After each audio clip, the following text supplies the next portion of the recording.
typiquement le genre de mare sympa où on peut s'attendre à trouver de l'amphibien. On a des pâtures, on a des haies, on a des boisements limités, un faisan qui est en train de chanter.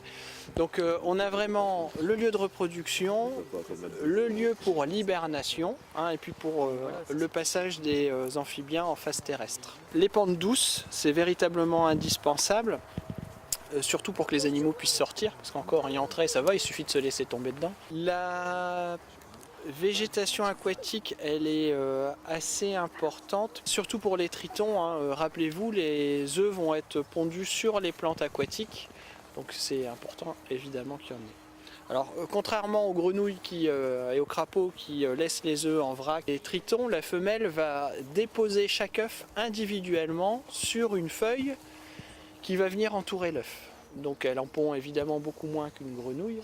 Et il y a un vrai travail, une vraie préparation, on va dire, de la femelle. Alors le petit jeu maintenant, ça va être de vous munir de ce type d'outils et puis de vous balader le long de la mare.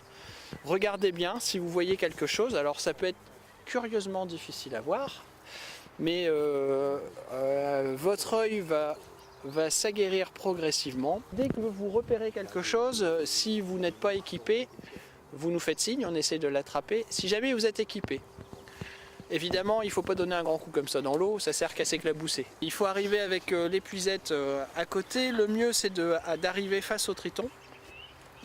Et puis d'essayer de glisser l'épuisette par dessous. Si vous avez une lampe, ce que vous pouvez faire, c'est passer la lampe vraiment assez près au-dessus de l'eau. Ça fait des ondes. Ah ouais, mais vous allez voir qu'il y a plein de vie dans la flotte. Vous allez voir là par exemple, il y a plein de petites larves qui sont en train de se déplacer. C'est un petit crustacé qu'on appelle une azelle.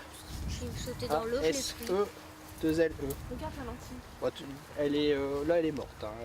Je sais pas, Ah non, non, mais c'est pas de ta faute, t'inquiète pas. Je sais pas, je l'ai vu décoller. Voilà, ça c'est très proche des cloportes, les portions de mur. Voilà, oui.